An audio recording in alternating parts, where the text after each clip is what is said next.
ఒక దారుణమైన హత్య చేశాడు ఒక పోలీసు. అతను కూడా మన మధ్యలో ఉద్యోగం చేసినటువంటి ఒక కానిస్టేబుల్.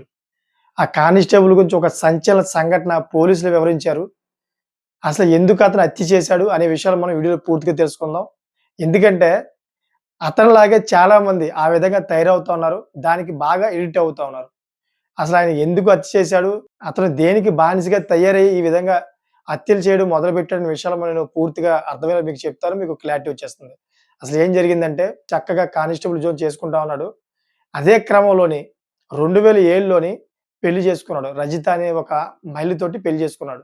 పెళ్లి చేసుకున్న తర్వాత వాళ్ళిద్దరికీ కూడాను బెట్టింగ్ ఆన్‌లైన్‌లో బెట్టింగ్ ఆడే ఒక వ్యసనం అలవాటయిందన్నమాట. ఈ బెట్టింగ్ వ్యసనం అలవాటవ్వడం వల్ల దగ్గర దగ్గర 60,00,000 వాళ్ళ డబ్బులు కాకుండా ఇంక వేరే వాళ్ళ దగ్గర తీసుకొని పోగొట్టుకున్నారు. అంతే కాకుండా ఇంకో 30,00,000 ఎక్స్‌ట్రా అప్పు కూడా ఉంది. అంటే ఇదంతా ఈ ఓవర్‌గా అప్పులైపోవడం, వాళ్ళ డబ్బు పోవడం, వాళ్ళకి ఏం చేయాలో స్థితి తోచక వాళ్ళు అడ్డదారులు తొక్కారన్నమాట. ఏ విధంగా అంటే గతంలోనే ఒక వ్యక్తికి స్థలం అమ్మించారు.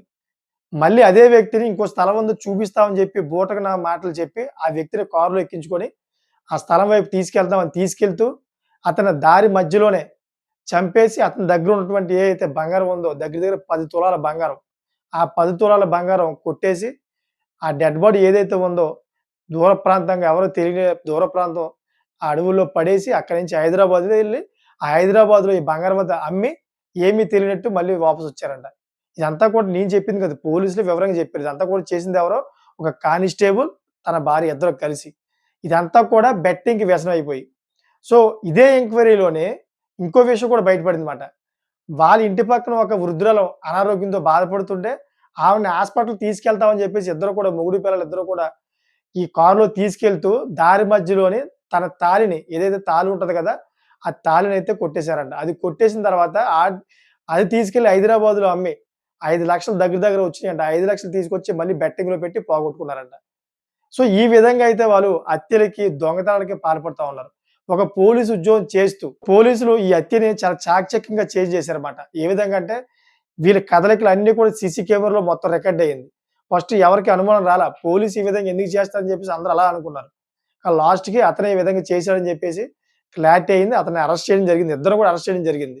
సో, నేను చెప్తుంది ఏంటంటే ప్రధానంగాను చాలామంది బెట్టింగ్‌లకి అలవాటు పడిపోతా ఉన్నారు. ఈ బెట్టింగ్‌లకి అలవాటు పడిపోవడం వల్ల చాలామంది ఇటువంటి అడ్డదారులు తొక్కుతా ఉన్నారు. ఇప్పుడు ఈ పోలీస్ కానిస్టేబులే కాదు. ఈ పోలీస్ కానిస్టేబుల్ పక్కన పెడితే చాలామంది యువత క్రికెట్ బెట్టింగ్ అని, వేరే బెట్టింగ్‌లని యాప్స్ ఉన్నాయి. ఆ బెట్టింగుల్లోని విపరీతంగా డబ్బులు ఆళ్ళ దగ్గర, ఈళ్ళ దగ్గర అప్పులు తెచ్చి దానికి ఎడిక్ట్ అయిపోవడం. లాస్ట్‌కి ఫ్యామిలీ మొత్తం నడి రోడ్డు మీదకొచ్చి చాలామంది ఆత్మహత్య చేసుకోవడం ఇటువంటి సంఘటనలు చాలా చూసాం మనం. సో, నేను ప్రధానంగా ఈ వీడియో చేయడానికి అదే కారణం. దయచేసి ఈ వీడియో చూసిన ప్రతి ఒక్కరు కూడాను ఎవరైనా గాని బెట్టింగ్‌కి సంబంధించిన ఏమైనా యాప్‌లు వాడుతూ బెట్టింగ్‌లు గట్టా ఆడుతా ఉంటుంటే దయచేసి మీ నియరెస్ట్ ఏదైతే పోలీస్ స్టేషన్ ఉందో ఆ పోలీస్ స్టేషన్‌లో కంప్లెయింట్ చేయండి. ఎందుకంటే బెట్టింగ్ ఆడడం చట్టరీత్యా నేరం. అది దానికి పర్మిషన్ లేదు. పర్మిషన్ లేకపోయినా గాని చాలామంది క్రికెట్ బెట్టింగ్ గట్టా ఆడుతా ఉంటారు. కానీ బోలెడంత లాస్ అయిపోతా ఉంటారు. అయినా గాని క్రికెట్ బెట్టింగ్ ఆడుతా ఉంటారు. నాకేంటో తెలీదు మరి ఈ పిచ్చి. సో, ఈ విధంగా అయితే ఒక పోలీస్ కానిస్టేబుల్ తన కుటుంబం మొత్తం బలైపోయింది. తను తెలిసి తెలియక పనో మరి ఏం తెలీదు గానీ, ఒక డిపార్ట్‌మెంట్‌లో పరువు కూడా పోయింది. ఒక పోలీస్ అయ్యుండి, ఒక హత్య చేసి, ఒక మహిళ దగ్గర దొంగతనం చేసి పట్టుబడిపోయాడు. మరి అదంతా కూడా ఒక పోలీస్ డిపార్ట్‌మెంట్‌కి చెరగని మచ్చ లాంటిదే గదా! నిజంగా ఆవిడ దగ్గర పెద్దావిడ దగ్గర తాళి దొంగతనం చేసిన తర్వాత మళ్ళీ ఏమీ ఎరగనట్టు ఇద్దరు భార్యాభర్తలు కూడాను చక్కగా ఆమెను తీసుకెళ్ళి పోలీస్ స్టేషన్‌లోని దొంగతనం కేస్ కట్టించారంట. ఎఫ్ఐఆర్ ఫైల్ చేయించారంట. ఎవరో దొంగతనం చేశారని. వీళ్ళే దొంగతనం చేసిందది. అంటే ఈ విధంగా సమాజంలోని ఈ విధంగా తయారవుతా ఉన్నారు. డబ్బు కోసం దేనికైనా దిగజారుతా ఉన్నారు. దయచేసి ప్రతి ఒక్కరు కూడాను తగు జాగ్రత్తలుగా ఉండండి. మీరు పెద్దవాళ్ళైతే చూసిన వాళ్ళు, మీ పిల్లలు ఏం చేస్తున్నారో చూడండి. ఒకవేళ యువత ఈ వీడియో చూస్తే గనుక దయచేసి మీరు తస్మాత్ జాగ్రత్త. ఎందుకంటే బెట్టింగ్ ఆడుతున్న వాళ్ళు ప్రతి ఒక్కరు కూడా నేను ఒకటే హెచ్చరిస్తున్నా. బెట్టింగ్ ఆడేవాడు ఎవడో కూడా నాకు తెలిసిన మట్టుకైతే బాగుపడినోడు ఎవడో లేడు. ఒక్క రూపాయి కూడా సంపాదించుకున్నవాడు ఎవడూ లేడు. దయచేసి మీరు అర్థం చేసుకుంటే బాగుపడతారు. అర్థం చేసుకోకపోతే పోతారు. దీంట్లో ఇంకేం లేదు. ఏంటంటే ఒక పౌరుడిగా సమాజం మీద శ్రద్ధగా నేను ప్రతి ఒక్కరికి చెప్తా ఉన్నాను. విన్నవాళ్ళు బాగుపడతారు. విననోళ్ళు పోతారు. తర్వాత మీ ఇష్టం. సో, చూసారు కదా! దీని మీద మీరు ఏమనిపిస్తుందో మీకు కామెంట్ చేయండి.